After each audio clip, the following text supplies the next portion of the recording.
in this day and age where you go out and you hire analysts from outside of your program, and Nick Saban is the most noteworthy of this, and you get different input from different people in the college football world. Lane Kiffin is one, Butch Jones is one. I could go on and on and on. Those are just the ones with Tennessee ties. So you get more input from all these different coaches, and ultimately, what does that give you? Maybe a complete change in the course of action, as Lane Kiffin did at Alabama, but maybe just a little bit of insight or somebody to make fun of, like Butch Jones at Alabama. But as for Josh Heupel, he chooses not to go this route. He chooses not to bring a lot of outside people in, and it's more along the lines of guys, especially on the offensive side of the ball, that know his system. And that was the latest with Alec Abeln, who will take over the tight end duties. And already a couple of tweets that we've seen by Cooper Mays, who joins us, and Jacob Warren. Cooper Mays just recently retweeted stud.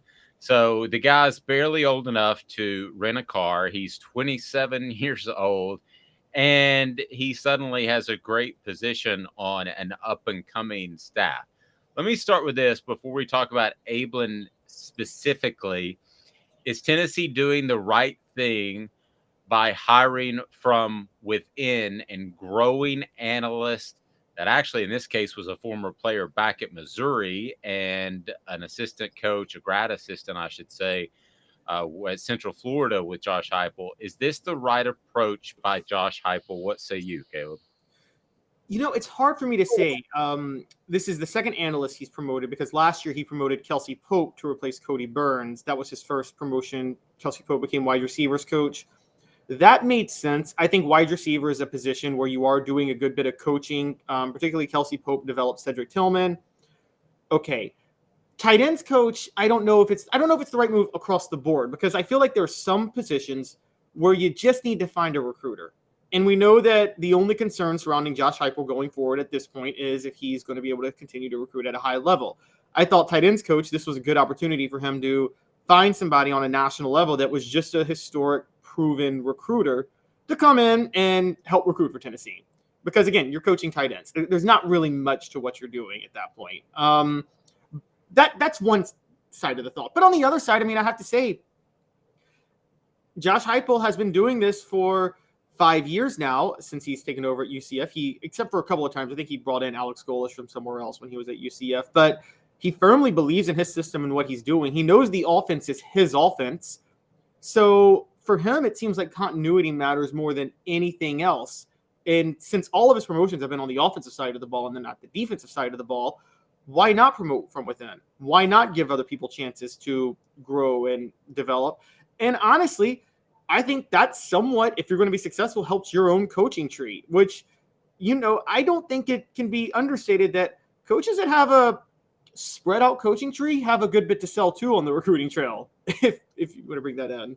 I'll tell you why not. And I'm not knocking the hire at all. I think at this point, it's kind of like in Saban you trust. With what Josh Heupel has done, it's in Heupel you trust, because until something goes awry, I would give complete faith to whatever he says. So with Abeln, the one reason you wouldn't hire him is there is no way in creation that he could have the same connections in recruiting as, let's say, a Rodney Garner, for instance, on the defensive line.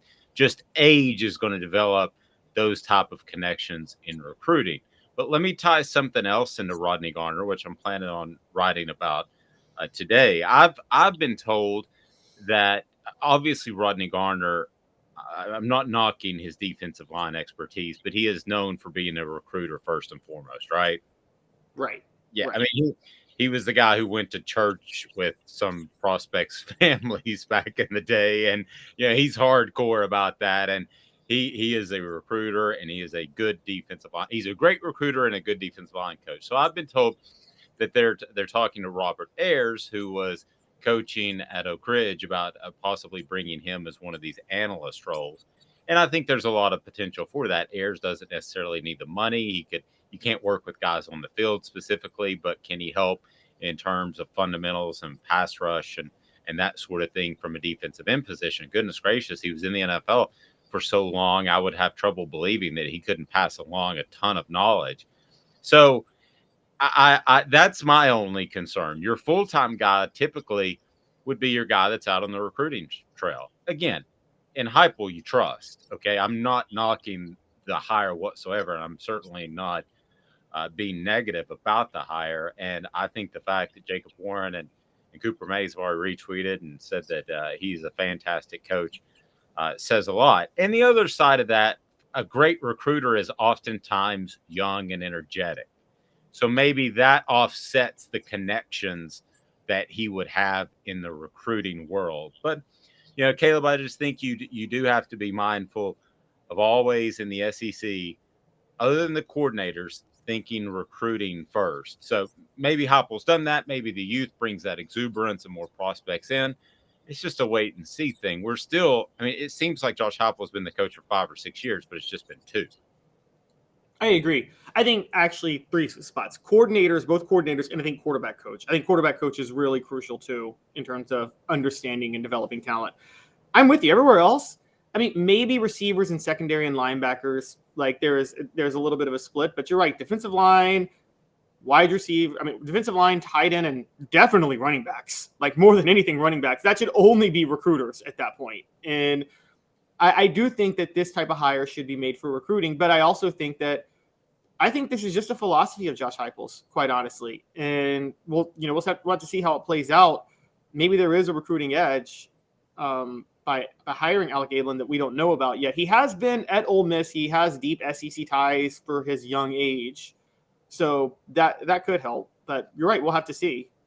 Here's what I love about the hire. And on our message board, somebody just posted this. Travis said chemistry is invaluable. I totally agree with that. And I think that they might face an interesting dilemma if they go away from Joe Milton, because I think he has great chemistry. But to promote somebody from within helps you in your chemistry. There is no question about that. And you wouldn't want a group of analysts thinking that's a dead-end job. I'm going to go elsewhere because I'll never get promoted to an assistant coaching job.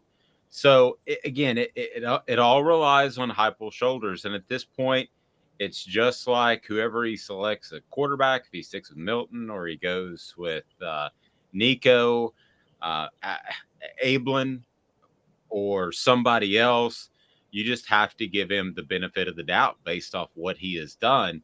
But as far as this group and bringing in somebody from the outside to tinker with this offense, why? Why in the world would you need to bring in, like Saban did with Lane Kiffin? Nick Saban knew he needed a complete overhaul of his offense because it was falling behind. And Lane Kiffin coincidentally got fired on the tarmac, so he had time before the next hiring cycle. So he brought him in as an analyst. He ended up getting the job after he was hired as an analyst in December. He got the job in January with the coaching change at the OC spot. So I don't know why you would need to bring anybody else. There are offenses across the country that you could point to, or defenses for that matter, and point to them and say they need outside help. Tennessee's offense is not one of those groups. No, not at all. And let's talk a little bit just for a second. I want to mention the genius of Nick Saban when he did that, because Lane Kiffin wasn't running the type of offense that Nick Saban was trying to transition to, by the way. He was an offensive mind. Saban and Kiffin worked together in the offseason to overhaul both of their offensive philosophies, funny enough, and bring in that tempo scheme that they brought in. You're right. There's no need to overhaul anything on Heupel's side. It's all there.